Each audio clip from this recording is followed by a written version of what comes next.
Bonjour à tous, c'est Fred, j'espère que vous allez bien. Je suis ravi de vous retrouver une fois de plus pour une nouvelle vidéo. Aujourd'hui, j'ai préparé une petite sélection de plein de staffs différents.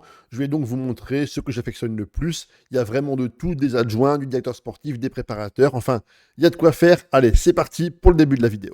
Nous allons débuter par ma sélection d'entraîneurs adjoints, 5 profils qui sont libres de tout contrat, 5 profils extrêmement différents avec énormément d'expérience. On va trouver des profils plutôt jeunes, mais aussi des gens qui ont bourlingué énormément.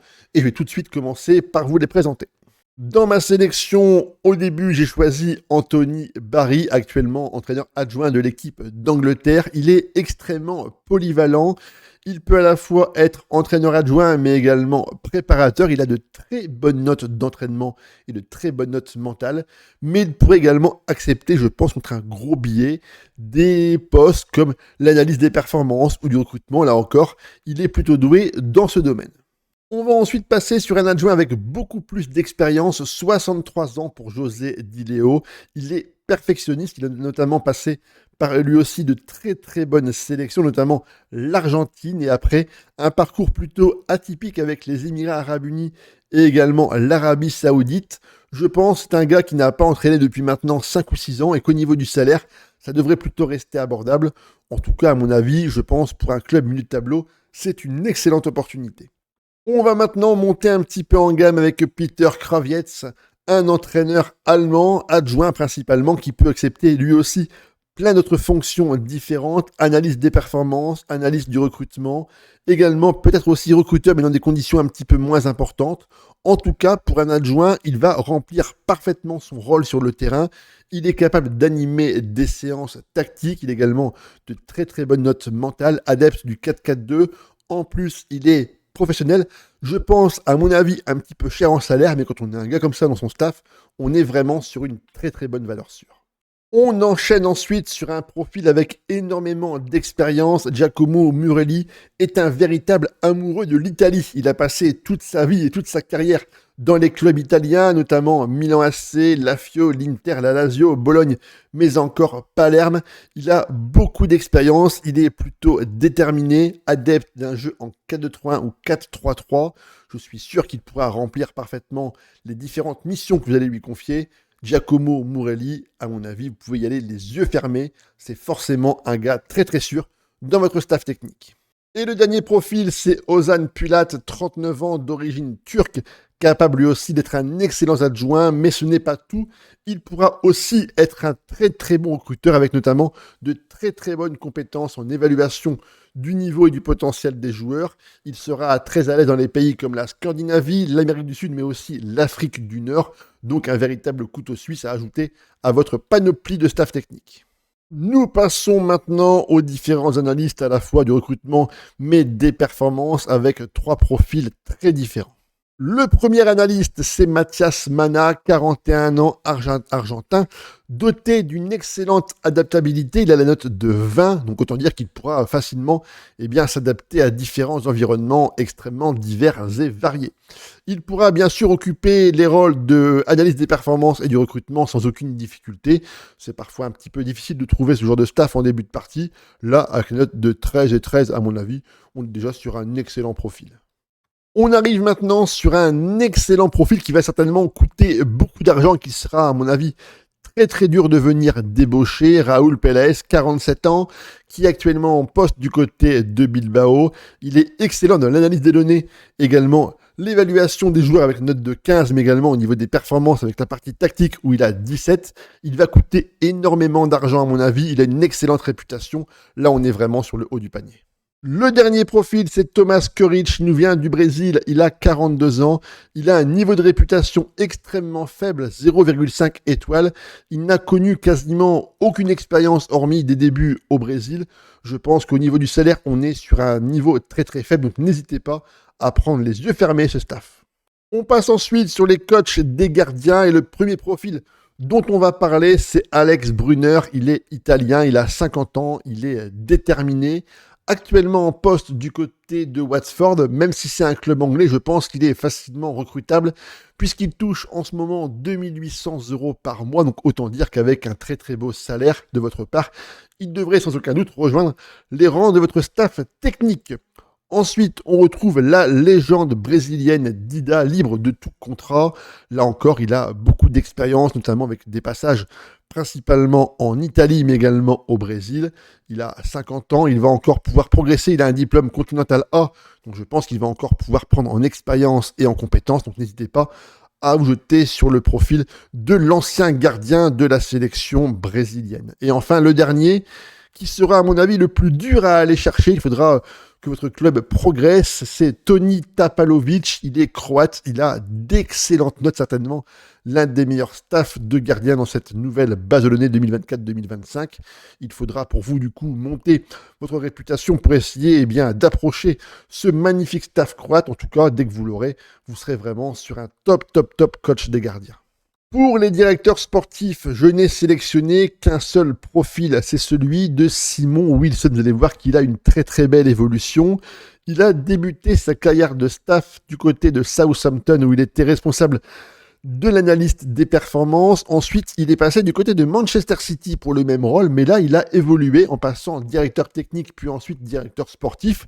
Autant dire que c'est un gars qui en veut, qui est très travailleur et qui va certainement pouvoir continuer à progresser. Si je vous le présente, c'est parce qu'actuellement, il est en division 2 anglaise du côté de Blackburn, mais surtout, il touche un petit salaire, seulement 9 000 € par mois. Donc je pense qu'avec une belle opportunité du côté d'un salaire plus important, il devrait sans aucun problème rejoindre votre staff technique et à des prix comme ça, c'est une excellente opportunité. Pour maintenant la partie des préparateurs physiques, on est sur 3 très gros profils avec beaucoup de réputation. Il faudra à mon avis faire monter votre club en division et en trophée pour réussir à attirer l'un de ces 3 bonhommes dans votre équipe. Le premier, c'est Paolo Bertelli, 64 ans, italien. Il a un parcours extrêmement riche et rempli. La Sampdoria, la Juve, Chelsea, l'Italie, la Roma, l'Udinese, Fiorentina. C'est vraiment un très gros baroudeur aussi. Il va demander beaucoup d'argent. Il a une très très grosse réputation, mais en tout cas, ça sera un excellent partenaire au niveau de l'entraînement. Ensuite, on est sur un Portugais, Mario Monteiro, passé lui aussi par les plus grandes équipes du Portugal, Benfica, le Sporting, Braga. Il a beaucoup d'expérience. Il est très bon dans les notes mentales et aussi dans l'entraînement. Il est déterminé. Là aussi, il va pouvoir certainement progresser. Il a un diplôme seulement Continental C. Bon, à 60 ans, est-ce qu'il aura peut-être l'envie d'aller plus haut? Rien n'est moins sûr, mais en tout cas, c'est un profil avec vraiment de très nombreuses certitudes. Et le dernier, bien sûr, c'est le très connu Antonio Pintus, actuellement du côté du Real Madrid. Là, il va falloir attendre, je pense, très longtemps pour le recruter, mais en tout cas, on est sur un gars vraiment sûr. Antonio Pintus, il est connu depuis maintenant plusieurs opus, et c'est vraiment une très très bonne opportunité que de l'avoir parmi son membre de staff technique. L'un des postes clés du staff, c'est bien sûr le responsable de la formation des jeunes. Et j'ai dégagé 4 profils, 3 britanniques et 1 portugais. Le premier, c'est Neil Bass, notamment passé par Chelsea où il a été entraîneur des jeunes, puis responsable de la formation et ensuite dirigeant. Il est maintenant libre de tout contrat. Il a des notes fabuleuses absolument partout.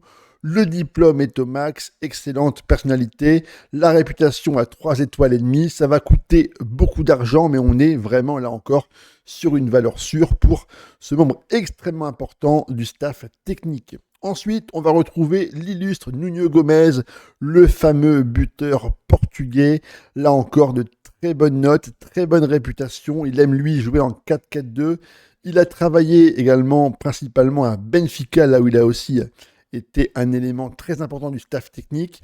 Il va coûter un peu d'argent, mais on est quand même sur un gars qui pourra vous apporter de très nombreux joueurs.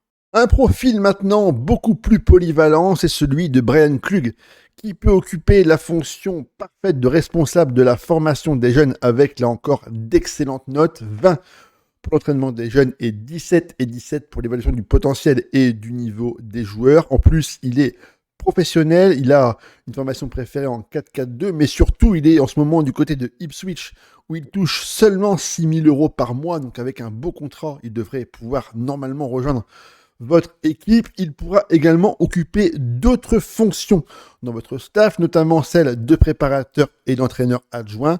C'est un excellent profil, donc je vous conseille vraiment de vous pencher rapidement sur ce genre de bonhomme. Le dernier profil, c'est Jonathan Pepper, qui lui aussi, je pense, sera facilement accessible avec un très très faible niveau de réputation, 9 000 € par mois. Il a d'excellentes notes. Formation préférée, c'est le 4-2-3-1. Je suis sûr que pour un bon salaire, vous allez pouvoir recruter un excellent staff pour un moindre coût. Pour les recruteurs, ils sont énormément, mais je me suis attardé uniquement sur 2 profils, et notamment mon coup de cœur depuis maintenant, je pense, une dizaine d'années, c'est Bojan, le papa de Bojan, qui jouait du côté du Barça. Il est excellent, il est serbe, il a une très très bonne adaptabilité, il sait parfaitement déceler le niveau et le profil de certains joueurs, et j'apprécie particulièrement de le mettre dans les pays de l'Est, et il me trouve très régulièrement de très très jolies pépites. Et ensuite, j'ai sélectionné un recruteur suisse, Ruedi Zbinden, qui lui aussi a de très bonnes compétences, notamment en évaluation du potentiel, qui est extrêmement important. Mais par contre, lui, il apprécie principalement l'Amérique du Sud, notamment l'Argentine et le Brésil, qui sont forcément des terres où les joyaux vont naître par centaines régulièrement. Donc je l'enverrai sans aucun doute et avec pleine certitude en Amérique du Sud pour me trouver un maximum de peut-être futurs Romario, Ronaldinho, voire encore de Rivaldo. Et on finit cette vidéo avec les préparateurs au niveau de l'entraînement. Celui que j'adore et c'est mon petit crush depuis maintenant de très nombreux opus, c'est bien sûr Daniele Baldini, excellent entraîneur défensif avec de très très bonnes notions tactiques. Les notes mentales sont excellentes, il est ambitieux, forcément il coûte de l'argent, mais là on est vraiment sur un mec qui va pouvoir remplir parfaitement toutes ses fonctions au niveau de l'entraînement. Ensuite, on est sur Loris Beoni. Il est excellent dans la partie tactique, aussi bien le jeu offensif que technique. Il va pouvoir lui aussi amener son expérience. Il a 66 ans, il est passé par de très nombreux et grands clubs européens, notamment la Juve et Naples, et il saura parfaitement répondre à vos attentes. Ensuite, on est sur Daniele Bonera, un profil un peu moins haut niveau quand même, donc forcément moins cher. Pour des clubs et milieu de tableau, ça sera à mon avis un excellent profil. Pour l'instant, il est libre de tout contrat. Il est passé par le Milan, Villarreal, Parme et Brescia. Donc c'est un gars, à mon avis, je pense que pour une quinzaine de milliers d'euros par mois, ça devrait être largement envisageable. Ensuite, un profil de préparateur physique avec Ulf, Affelinger, qui a notamment des compétences mentales absolument exceptionnelles. Il a 20 partout, ce qui est très très rare. Donc avec lui, les joueurs, ils vont pas broncher, ça va bosser dur, et on est sur un top coach au niveau de la prépa physique. Massimo Innocenti, là encore, c'est un profil pour un club plutôt moyen. Il est actuellement du côté de Elche en Espagne. Je pense que c'est un gars plutôt fiable. Son diplôme n'est pas à fond, il a 53 ans. Pas sûr qu'il puisse aller plus haut, mais pour un club milieu de tableau, ça fera encore largement le boulot. Là, on est sur un très très gros profil, un très très gros prospect. Il est bon absolument partout, aussi bien dans l'entraînement des jeunes que dans la partie offensive, tactique et technique. Là, on est sur un mec qui, à mon avis, doit apporter au moins 4 étoiles, voire 4 étoiles et demie. Donc, un très très lourd préparateur qu'il faudra, à mon avis, absolument recruter lorsque votre club va progresser. Alan Russell, là encore, lui, c'est très très bon également en tant que préparateur, notamment pour la partie défensif et offensif. Il est capable de savoir tout faire, donc défensif, technique et offensif, technique. On est vraiment sur un gars vraiment exceptionnel. Ensuite, on retrouve l'inusable et le magnifique Kolo Touré, très bon coach défensif, mais également excellent avec l'entraînement des jeunes. En plus, il est citoyen modèle. Donc pour l'instant, il est du côté de City, donc certainement un petit peu dur à aller chercher.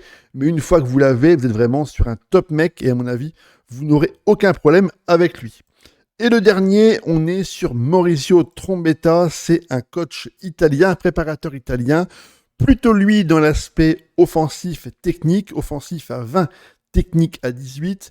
Il a 61 ans, il a beaucoup d'expérience, notamment passé par la Juve dernièrement. Donc il pourra apporter ses connaissances et sa compétence à votre staff technique. Je pense qu'on est sur une excellente base de de sélection pour les préparateurs. Si vous réussissez à avoir en partie ces gars-là, vous devriez avoir, à mon avis, de très très bons résultats dans la progression et l'évaluation de vos joueurs. N'oubliez pas, bien sûr, l'abonnement, le like, mais surtout le commentaire qui est extrêmement important. J'essaye au maximum de répondre à tout le monde et vos commentaires sont souvent extrêmement pertinents.